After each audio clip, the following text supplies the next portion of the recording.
আসসালামু আলাইকুম। সিয়াম মমস কিচেনে সবাইকে আরও একবার স্বাগত জানাচ্ছি। আশা করছি আপনারা সবাই অনেক অনেক ভালো আছেন। আজকে আমি মাত্র 10 মিনিটে পাস্তা দিয়ে একটা বিকালের মুচমুচে নাস্তা রেসিপি শেয়ার করব।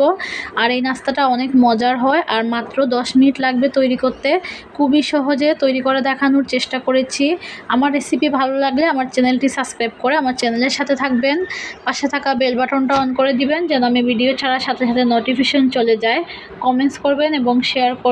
আর যদি আপনারা ফেসবুক পেজ থেকে দেখেন তাহলে ফলো দিবেন। প্রথমে আমি চুলায় এখানে কিছুটা পানি গরম বসিয়ে দিয়েছি। পানিটা যখন ফুটে উঠবে তখন এর মধ্যে আমি দিয়ে দিব 1 চিমটি লবণ।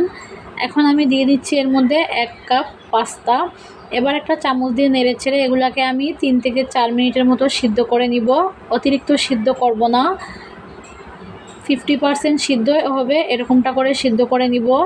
পাস্তাগুলো যখন সিদ্ধ হয়ে যাবে এগুলোকে পানি ঝরিয়ে আমি একটা বাটিতে উঠিয়ে নিব আর খুব ভালোভাবে ঠান্ডা করে নিব।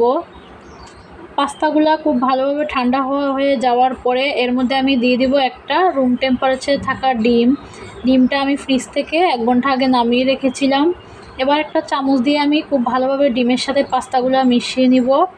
খুব ভালোভাবে মেশানো হয়ে গেলে এর মধ্যে আমি দিয়ে দিচ্ছি 1/2 চা চামচ রসুন বাটা, 1/2 চা চামচ আদা বাটা, আর দিয়ে দিচ্ছি 1 চা চামচ লাল মরিচের গুঁড়া, দিয়ে দিচ্ছি স্বাদ মতো লবণ, আর দিয়ে দিচ্ছি 1 চা চামচ চাট মশলার গুঁড়া।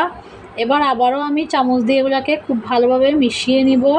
খুব ভালোভাবে মেশানো হয়ে গেলে এর মধ্যে আমি দিয়ে দিব 1/4 কাপ কর্নফ্লাওয়ার, অর্থাৎ 1 কাপের 4 ভাগের 1 ভাগ। আর যদি কর্নফ্লাওয়ার না থাকে চালের গুঁড়া দিতে পারবেন। সব কিছু খুব ভালোভাবে মিশিয়ে নিয়েছি। এবার আমি এগুলো ভেজে নিব।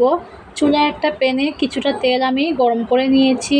এবার একটা একটা করে পাস্তা এই তেলের মধ্যে দিয়ে দিব। আর চুলার আঁচটা মিডিয়ামে রেখে আমি এগুলোকে উল্টিয়ে পাল্টিয়ে গোল্ডেন কালার হওয়া পর্যন্ত ভেজে নিব।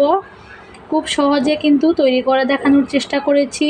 আপনারা মাত্র 10 মিনিটে ঝটপট এই নাস্তাটা তৈরি করে খেতে পারবেন। আর 1 কাপ পাস্তা দিয়ে কিন্তু অনেকগুলা হয়। আর যদি আপনারা এর থেকে বেশি তৈরি করেন সব মশলাগুলা আপনারা ডাবল দিবেন। যখন এগুলা গোল্ডেন কালার হয়ে ভেজে নেওয়া হয়ে যাবে আমি তেল ঝরিয়ে উঠিয়ে নিব। খুব সহজেই তৈরি করে নিলাম বিকালের মুচমুচে নাস্তা। আশা করছি আমার রেসিপিটা আপনাদের অনেক ভালো লেগেছে। কমেন্টস করে জানাবেন আমার আজকের এই রেসিপি আপনাদের কাছে কেমন লাগলো। গরম গরম সসের সাথে খেতে কিন্তু এই পাস্তাটা অসাধারণ লাগে। গরম গরম খাওয়ার চেষ্টা করবেন। আর আমার চ্যানেলটি সাবস্ক্রাইব করে আমার চ্যানেলের সাথে থাকবেন, কমেন্টস করবেন এবং শেয়ার করবেন। এতক্ষণ সাথে থাকার জন্য আপনাদেরকে অসংখ্য ধন্যবাদ। আবারও দেখা হবে নতুন কোনো রেসিপি নিয়ে। সেই পর্যন্ত সবাই অনেক অনেক ভালো থাকবেন। আল্লাহ হাফেজ।